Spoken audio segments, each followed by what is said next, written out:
Welcome to this comprehensive guide on the K-nearest neighbor or KNN algorithm. In this video, we will explore the workings of this powerful and intuitive machine learning algorithm.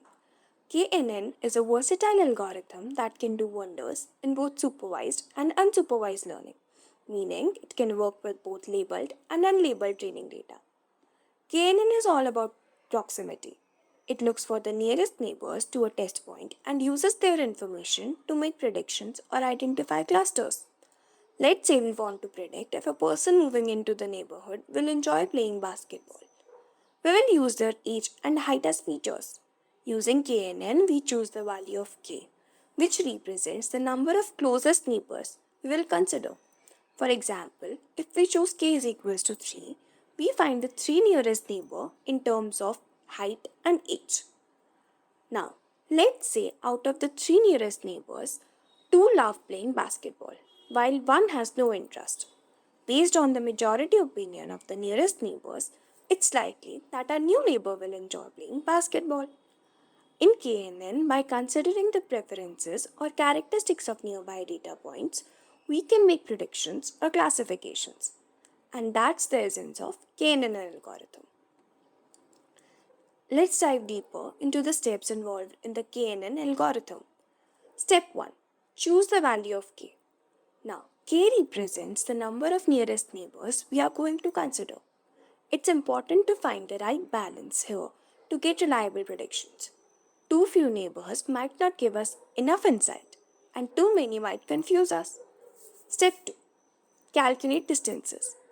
To find the nearest neighbors, the algorithm calculates the distance between the test data point and all other data points in the dataset. We will use distance metrics like Euclidean distance or Manhattan distance to calculate the similarity or dissimilarity between points. Step 3. Select k nearest neighbors. Based on the calculated distances, the algorithm selects the k data points with the shortest distances to the target data point. These are the ones that are most likely to share the common characteristics. Step 4. Make predictions, classifications, or clusters. For classification tasks, the algorithm determines the majority class among the k nearest neighbors and assigns that class to the target data point. While for regression tasks, the algorithm takes the average of the values of the k nearest neighbors as the predicted value for the target data point. In unsupervised learning, the goal is to identify clusters or groupings within the data. KNN can be used to achieve this by grouping the k nearest neighbors based on their proximity. This process involves assigning data points to clusters based on the majority of the nearest neighbors. Let's bring all of this to life with an example. Imagine we have a data set of student study time and test scores, and we want to predict whether a student will pass or fail. We are assuming that study hours affect the practical evaluation and hence affect the results directly.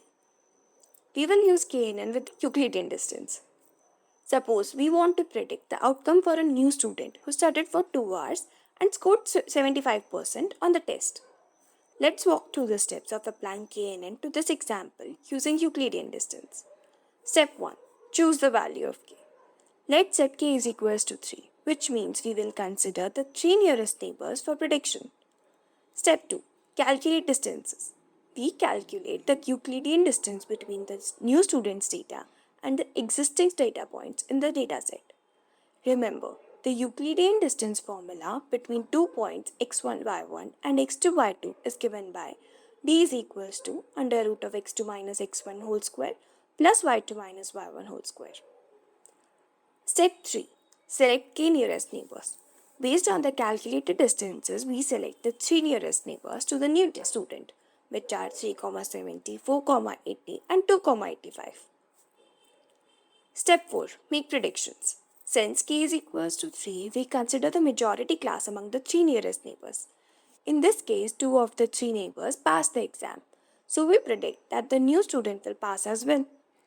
By calculating the Euclidean distance, we measure the proximity between data points in the feature space. KNN utilizes this information to make predictions based on the classes of the nearest neighbors. KNN has several strengths that contribute to its popularity. It's easy to understand and implement, making it a great choice for beginners. The algorithm can handle both classification and regression tasks, making it versatile. Furthermore, KNN is non-parametric, meaning it doesn't make strong assumptions about the underlying data distribution. This flexibility allows it to adapt to various types of data and perform well in many scenarios. However, KNN has also many limitations. It can be computationally expensive as it requires calculating distance between data points. This can slow down the prediction process, making it less suitable for real time applications. Additionally, KNN is sensitive to irrelevant or noisy features in the data. The inclusion of irrelevant features can lead to reduced accuracy and an increase in computational complexity. Remember to choose the right K value, evaluate its performance, and consider the strengths and weaknesses of KNN when tackling real world problems.